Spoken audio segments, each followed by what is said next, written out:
Hello, students. Welcome to the science class. Like other day, we will also continue with the chapter what we had started. That is the chapter number 4, that is matter and its states.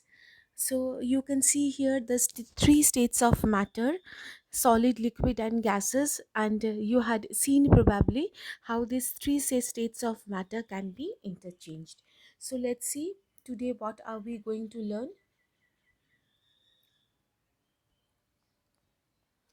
Today we will learn about the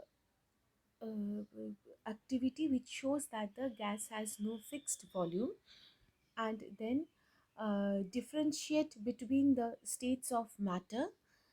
States of matter can be interchanged. So, this is all about the things which we are learning or which we will learn. We will learn about the activity which shows that gases has no fixed volume, differentiate or differences between the states of matter, and also the state of matter that can be interchanged. So, this we will learn today. So, first, let's go. Now, first, we are starting with the activity which shows that okay, we will discuss it later. What can be shown at the end? So, what are the things are to be taken by this activity? We take a few balloons with the different shapes. Okay, so we are taking the few balloons here with the few different colors, and we are filling the balloons with that of the air. Okay, now after this, what can it be observed? What can it be observed? You had seen in the picture different shapes, balloons had been taken with the different colors. Now, different shapes of the balloons are filled in the with the air. Now you have to do is to you have to note that the volume of air inside every balloon, every part of it, the volume or the air is present inside. Now, you have to cover the nozzle with the help of the say with the help of the finger, and also you have to push the plunger. So now you have to compress the balloon with your hand, and you will observe that the volume is less. Now this shows that the volume of the air has become smaller, which shows that the gases can be compressed. So had that gases not been compressed, then the volume wouldn't have been changed. The volume had become shrinked, or it has decreased, because due to application of the force or the pressure, the volume has been compressed. So the gases, from here, what can we conclude?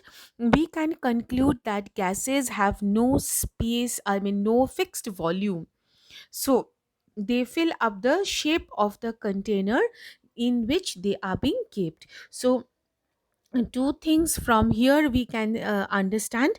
That is, one is it the gases takes the it has got no fixed volume, and it takes the shape of the container in which they are kept. Okay, so from here we can conclude these two things. Okay, next, see. Now, okay, first, see, there few names of the few gases are coming. So, what are these names? Oxygen, carbon dioxide, nitrogen, argon. You had seen the four names of the gases. So from here we can see that the composition of the gases had been given. Even you can see the maximum that is the volume, that is the maximum volume you can see is by nitrogen, then oxygen, then argon, carbon dioxide, other gases. So somehow the total composition of the air had been given here. So, by this, what we can say is we are surrounded by many gases. So, These are the names of the gases what we had done in the previous just a few minutes earlier. We had seen that is all these gases are made up of the or present in the atmosphere. So what are those gases? These are oxygen, carbon dioxide, nitrogen, oxygen. Now you can ask me, ma'am, don't we have any other gases? Yes, we do have, but these are so negligible amount that we don't consider. So majoritarily we have seen a composition of the air can be by these four gases can be understood. Now we have to we had learned the three states of matter, that is the solid state, the liquid state, and the gaseous state. What we have to do is we have to make the differences, or we have to differentiate. So by differentiation, what can we see? That is the solids, they are having a fixed shape. That means you are taking a book. That book, if you take now, if you take 5 hours later, if you take in the morning, if you take 20th January, if you take in the earth, if we take in the say India, if you take in the Australia, anywhere it has got a fixed shape. Whatever shape it has been there in the initial time, in the first time, that shape will be continuing. But in case of the liquid, they don't have any fixed shape. They take the shape of the container. Suppose 1 liter of liquid, if you pour in the bottle, if you pour in the jar, if you pour in the vessel, if you pour in the bowl, if you pour in the cup, every time its shape keeps on changing, because the shape of the container is changing. Even for the gases also, we don't have any definite shape. In case of the solid, you have a definite volume. Obviously it is obvious, because when you have the fixed shape, so automatically that shape is fixed, because some matter is forming that, and so it has to have the fixed up volume. Similarly, in case of the liquid, as I said, 1 liter of water, so that is fixed.